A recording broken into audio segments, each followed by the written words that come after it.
नमस्कार मंडळी, आरतीच रेसिपीमध्ये आपले खूप खूप मनापासून स्वागत। तर आज आपण झणझणीत शेवग्याच्या शेंगाची भाजी बनवतोय, तर रेसिपी शेवटपर्यंत नक्की बघा। तर भाजी बनवण्यासाठी इथे मी पाव किलो शेवग्याच्या शेंगा निसून घेतल्या। आता शेंगाचा उग्र वास काढण्यासाठी आपल्याला एका बाउलमध्ये पाणी घ्यायचं आणि या पाण्यामध्ये शेवग्याच्या शेंगा टाकून घ्यायच्या। शेवग्याच्या शेंगाचा उग्र वास काढण्यासाठी यामध्ये अर्धा चमचा मीठ टाकायचं। आता पाण्यामध्ये शेवग्याच्या शेंगा आणि मीठ मिक्स करायच्या आणि या पाण्यामध्ये 10 मिनिटे ह्या शेवग्याच्या शेंगा अशाच ठेवून द्यायच्या आहे। तोपर्यंत आपण मसाला तयार करून घेऊ। मसाला तयार करण्यासाठी गॅसवर कढई ठेवली आणि कढईमध्ये चमचाभर तेल टाकून घेतलं। तेलामध्ये 10 ते 15 खोबऱ्याचे काप टाकायचे आणि हलके ब्राऊन रंगाचे भाजून घ्यायचे। खोबरे हलक्या ब्राऊन रंगाचे भाजून झाले की यामध्ये टाकण्यासाठी 5 ते 6 लाल मिरच्या घेतल्या। त्यानंतर एक तेजपान, 3 लवंग आणि 2 ते 3 स्टार फूलचे तुकडे घेतले।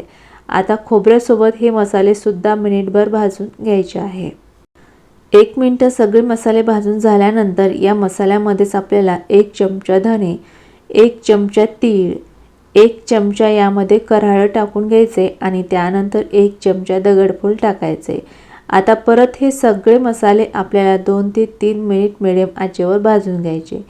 3 मिनिटांनंतर या ठिकाणी बघू शकाल मसाले छान भाजले आहे। आता भाजलेले मसाले एका प्लेटमध्ये काढून घ्यायचे आहे। त्यानंतर कढईमध्ये एक मिडियम आकाराचा कांदा उभा कट करून टाकायचा आहे आणि कांदा भाजण्यासाठी यामध्ये थोडंसं तेल टाकायचं। आता या तेलामध्ये हा कांदा ब्राऊन रंगाचा होईपर्यंत भाजून घ्यायचा आहे। तर या ठिकाणी कांदा छान ब्राऊन रंगाचा भाजून झाला। आता भाजलेला कांदा सुद्धा प्लेटमध्ये काढून घ्यायचा आणि सगळे भाजलेले मसाले पूर्णपणे थंड करून घ्यायचे आहे।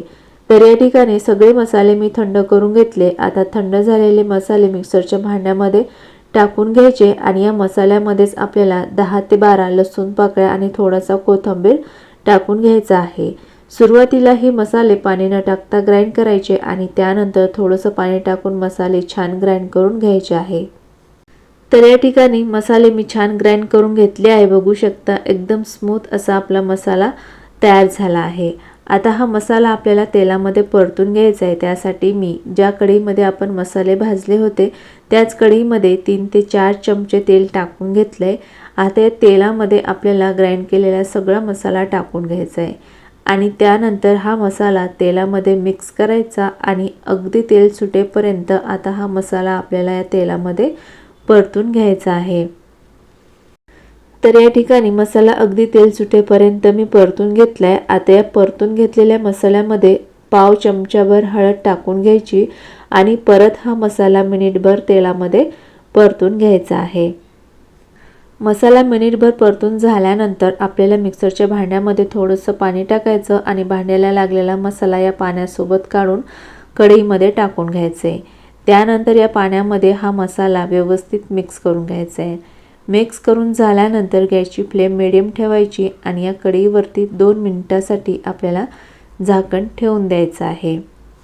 2 मिनिटांनंतर कढईवरचं झाकण काढून घ्यायचे आणि आपण ज्या शेवग्याच्या शेंगा पाण्यामध्ये ठेवल्या होत्या त्या पाण्यामधून काढून या मसाल्यामध्ये टाकून घ्यायच्या। त्यानंतर भाजीच्या आकाराने यामध्ये आपल्याला अर्धा चमचा मीठ टाकायचे। मीठ आणि शेवग्याच्या शेंगा मसाल्यामध्ये मिक्स करून घ्यायचे आहे।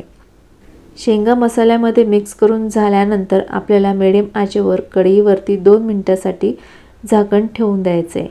2 मिनिटांनंतर कढईवरचं झाकण काढून घ्यायचे आणि परत हा मसाला आणि शेवग्याच्या शेंगा मिक्स करून घ्यायच्या आहे। मिक्स करून झाल्यानंतर आता ग्रेव्हीसाठी आपल्याला या भाजीमध्ये पाणी टाकायचे। तर थंड पाणी न टाकता या भाजीमध्ये आपल्याला 1 ग्लास इतकं कोमट पाणी टाकायचे। पाणी टाकल्यानंतर भाजी मिक्स करून घ्यायची आणि मिक्स झाल्यानंतर या भाजीची ग्रेव्ही बघायची आहे। तर या भाजीची ग्रेव्ही तुम्हाला जेवढी घट्ट हवी आहे किंवा पातळ हवी आहे त्यानुसार तुम्ही या भाजीमध्ये पाणी टाकू शकता। तर या ठिकाणी ही भाजी मी भाकरीसोबत खाणार आहे त्यामुळे थोडीशी ग्रेव्ही पातळच ठेवली आहे।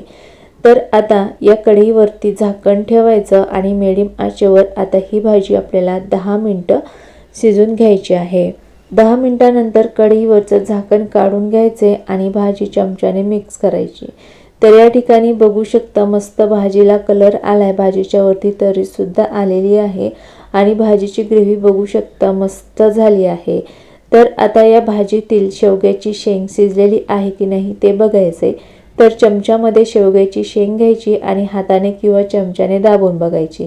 तर इथे बघू शकता आपली शेवग्याची शेंग आहे ती छान सॉफ्ट झाली आहे, म्हणजे आता आपली भाजी तयार झाली आहे.